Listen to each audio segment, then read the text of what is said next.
Hallo, es wurde schon viel geschrieben über Digital Nomad Visa, aber die Informationen sind zum Teil unglaublich verwirrend. Welche Visen sind nun tatsächlich gut und vor allen Dingen, welche sind gut aus steuerlicher Sicht? Und dazu will ich heute mit Sebastian reden. Sebastian, vorab, wie viele von diesen Digital Nomad Visas gibt es denn überhaupt? Ja, also da muss ich so ein bisschen sagen, dass diese Visa kommen und gehen. Ja, man probiert es mal aus als ein Land und dann hat es nicht den nötigen Erfolg, dann stellen wir es wieder ein. Ja, also das heißt, die Zahl, die ich jetzt sage, die muss man mit Vorsicht genießen. Aber ich würde sagen, es gibt weltweit so circa 50 solcher Angebote. Wow, 50 ist natürlich eine beeindruckende Zahl. Wir haben uns 12 ausgesucht, über die wir uns jetzt unterhalten wollen. Welche Auswahlkriterien hast du benutzt? Naja, also zunächst mal die ganzen EU-Visa für digitale Nomaden sind ja für EU-Bürger nicht nutzbar. Und da die meisten unserer Zuhörer EU-Bürger und Schweizer sind, können sie auch dieses Visum nicht nutzen, brauchen wir auch nicht drüber zu reden. Ja?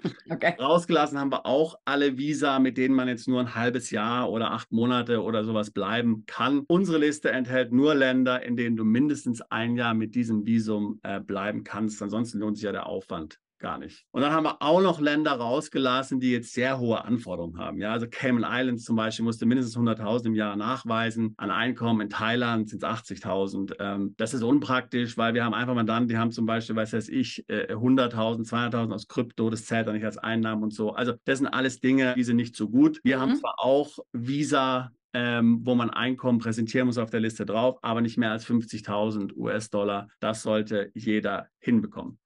Okay. Aber das Wichtigste ist, wir wollten tatsächlich Visa präsentieren, die wirklich steuerfrei sind. Denn es gibt zig Visa für digitale Nomaden, die nicht steuerfrei sind, wo man dann tatsächlich Steuern bezahlen muss. Also diese Visa, die wir präsentieren, sind tatsächlich steuerfrei. Aber bedenke natürlich, dass nur ausländische Einnahmen steuerfrei sind, was für jeden klar sein soll bei digitalen Nomaden. Das heißt, was du von Kunden bekommst, die nicht in deinem Wohnsitzland leben, diese Einkünfte sind steuerfrei.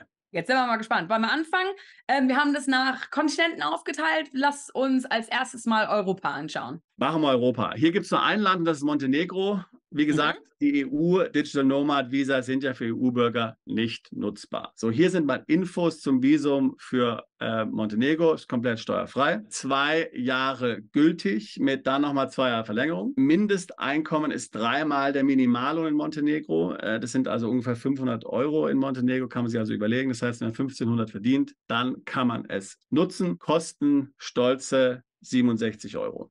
Kompakt, kompakt. In Asien haben wir auch nur ein Land gefunden, was wirklich attraktiv ist. Erzähl uns was zu den Vereinigten Arabischen Emiraten. Genau, also auch hier komplett steuerfrei. Das Visum ist ein Jahr gültig, kann auch verlängert werden. Man muss mindestens ein Einkommen haben von 5.000 US-Dollar und Kosten sind schon deutlich höher als in Montenegro, 611 US-Dollar. Aber vermutlich auch so eine Summe, die wir gerade noch vertreten können. Als nächstes wollen wir uns Afrika anschauen. Was hast du da für uns gefunden? Auch in Afrika haben wir nur ein Land, da haben wir nämlich Mauritius. Die wichtigsten Details zum Visum, ist es komplett steuerfrei, solange das Einkommen nicht nach Mauritius überwiesen wird. Ja, das ist ein wichtiger Punkt. Die haben also so einen Mhm. typischen Non-Dom-Status. Vermögen, was ich vor dem Umzug habe, kann ich natürlich überweisen.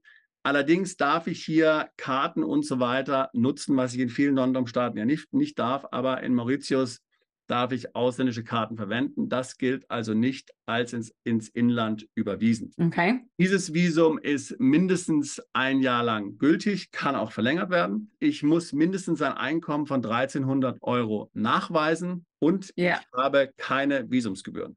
Das ist sehr kompakt, sehr schön.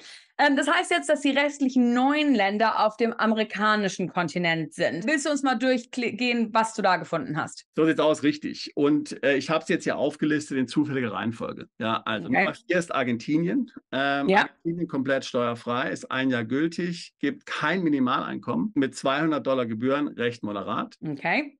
Nummer 5 ist Ecuador, komplett steuerfrei, 2 Jahre gültig, Mindesteinkommen, dreimal der lokale Mindestlohn, der bei ungefähr 500 $ liegt, Gebühren 460 $. Nummer 5 ist Costa Rica. Auch komplett steuerfrei. Ein Jahr gültig, kann ein Jahr verlängert werden. Mindesteinkommen 3.000 US-Dollar. Visagebühren sind dann 100 $. So, Nummer 6 bis 12 sind dann diverse Inseln, die ich jetzt hier nicht einzeln im Detail besprechen werde, nämlich Anguilla, Antigua und Barbuda, Barbados, Bermuda, Dominica und San Lucia. Alles wunderbare Inseln, kann man jedem empfehlen, der die Karibik mag. Alle sind komplett steuerfrei, 12 bis 24 Monate verwendbar und bei keinem ist ein Mindesteinkommen von mehr als $50.000 nachzuweisen. Allerdings, man muss sagen, dass die Gebühren bei diesen Karibikinseln relativ hoch sind. Wir reden hier von $1.500 bis $2.000 im Regelfall. Das muss man einfach einkalkulieren. Wenn jetzt jemand zugehört hat und gesagt hat, hey, Moment mal, hier fehlt mir was, hier eins dieser Länder wäre eigentlich total attraktiv für mich. Was sind die nächsten Schritte? Ich würde sagen, wenn du an einem dieser Länder Interesse hast oder auch an irgendeinem anderen Land oder aber auch wenn du zum Beispiel sagst, naja, folgendes Land habt ihr jetzt vergessen, ist auch steuerfrei, ist auch günstiger, viele Vorteile, dann melde dich bei uns. Wenn du dann interessiert bist, ins Ausland umzuziehen als digitaler Nomade und ein solches Visum nutzen willst, dann buch gerne ein Beratungsgespräch. Wir können dich umfassend beraten zu den Visa, zu den steuerlichen Aspekten in diesem Land. Wir können deinen Umzug dorthin, möglicherweise die Firmengründung, begleiten, beratend und haben dann in vielen Ländern Kontakte zu Steuerberatern, zu Anwälten, die hier gerne dein Mandat übernehmen und dir dabei helfen. Super, Sebastian. Vielen, vielen Dank wie immer für die ganzen Informationen. Bist du Unternehmer, Freiberufler oder Investor? Zieht es dich schon lange ins Ausland? Mach heute den ersten konkreten Schritt in eine Zukunft mit mehr Geld und mehr Freiheit. Buche ein Beratungsgespräch mit Sebastian und seinen Kollegen.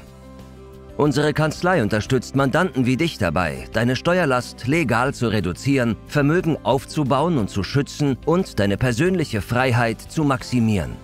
Profitiere jetzt von unserem Fachwissen und unserem Netzwerk. Gehe zu mandatierung.com und werde Mandant unserer Kanzlei.